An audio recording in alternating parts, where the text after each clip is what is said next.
இவர் தான் first Indian judge. யாரு? டி முத்துசுவாமி. டி முத்துசுவாமியே இந்தியாவில் வந்து ஒரு ஃபர்ஸ்ட் மெம்பர் என்ன பண்ணுறாங்கன்னா வந்து மெட்ராஸ் ஹைகோர்ட்டில் வந்து ஜட்ஜை வந்து அப்பாயின்மெண்ட் பண்ணுறாங்க 1877.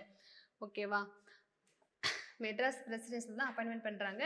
இப்போ என்ன நடக்கும் அப்படின்னா வந்து இப்படி அப்பாயின்மெண்ட் பண்ண உடனே எல்லா பேப்பர்ஸ் என்ன பண்ணுறாங்க, கிரிட்டிசைஸ் பண்ணுறாங்க.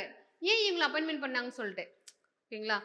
என்டையர் ப்ரெஸ் அண்ட் மெட்ராஸ், அதாவது இந்த மெட்ராஸ் பிரசிடென்சி இருக்கிற எல்லா ப்ரெஸ் என்ன பண்ணுது, பேப்பர்ஸை வந்து கிரிட்டிசைஸ் பண்ணுறாங்க. எப்படி வந்து அப்பாயின்மெண்ட் பண்ணலாம் அப்படின்னு சொல்லிட்டு ஒரு இந்தியன். ஓகேவா? அதுக்கப்புறம் பார்த்தீங்கன்னா இது வந்து யார் வந்து நோட் பண்ணுறாங்கன்னா படித்த யூத் இருப்பாங்க இல்லையா, இளைஞர்கள் இருப்பாங்க இல்லையா, அதாவது ஒரு இந்தியனை வந்து ஜட்ஜை அப்பாயிண்ட் பண்ணது நல்ல விஷயம் தானே, இதெல்லாம் ஏன் இவங்க கிரிட்டிசைஸ் பண்ணுறாங்கன்னு யோசிச்சு பார்க்கும்போது தான் அந்த பேப்பர்ஸ்லாம் யார் நடத்துகிறாங்க, பிரிட்டிஷ் நடத்தக்கூடிய பேப்பர்ஸ் அப்படின்னு சொல்லி அவங்களுக்கு தெரியுது.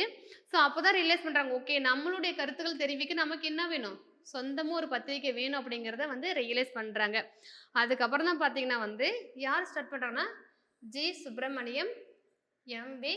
வீர ராகவாச்சாரி, அவங்க கூட 4 பேர் சேர்ந்து என்ன பண்ணுறாங்க 1878 ஹிந்து, நம்ம இன்னைக்கு படிக்கிறதுல ஹிந்து பேப்பரு அது எப்போ ஸ்டார்ட் பண்ணியிருக்காங்கன்னா 1878 ஸ்டார்ட் பண்ணியிருக்காங்க. ஓகேங்களா? யார் ஸ்டார்ட் பண்ணாங்கன்னா ஜி சுப்பிரமணியம், வி வீர ராகவாச்சாரி அண்ட் 4 அதர் ஃப்ரெண்ட்ஸ். ஓகேங்களா? இவங்களாம் சேர்ந்து தான் 1878 ஸ்டார்ட் பண்ணியிருக்காங்க.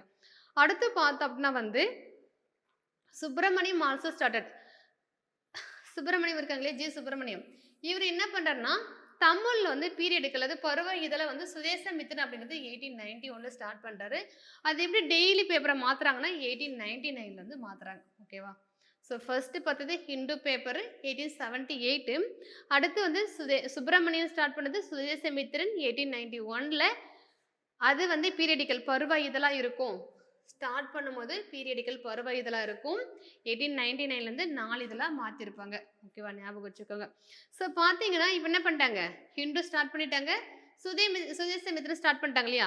இப்போ இப்படி ஸ்டார்ட் பண்ணுறதுனால வந்து நிறைய பேருக்கு வந்து என்ன இருந்துச்சுன்னா வந்து ஒரு தைரியத்தை கொடுத்துச்சு. ஓகே நம்மளும் வந்து பேப்பர் வந்து நிறைய கொண்டு வரலாம், ப்ரெஸ்ஸை வந்து நியூஸ் பேப்பர் கொண்டு வரலாம் அப்படின்னு சொல்லிட்டு நிறைய பேர் என்ன பண்ணுறாங்கன்னா நிறைய பேப்பர்ஸ் வருது. Indian Patriot, South Indian Mail, Madras Standard, Deshabhiman அப்படின்னு சொல்லிட்டு, விஜயா, சூரியோதயம், இது மாதிரி இந்தியா. இந்தியா யாருடையது, பாரதி. சூரியோதயம் எல்லாம் வரும் இல்லையா, சூரியோதயம் எங்கே வர, இவரு வருவார், என்ன ஒரு பேர்,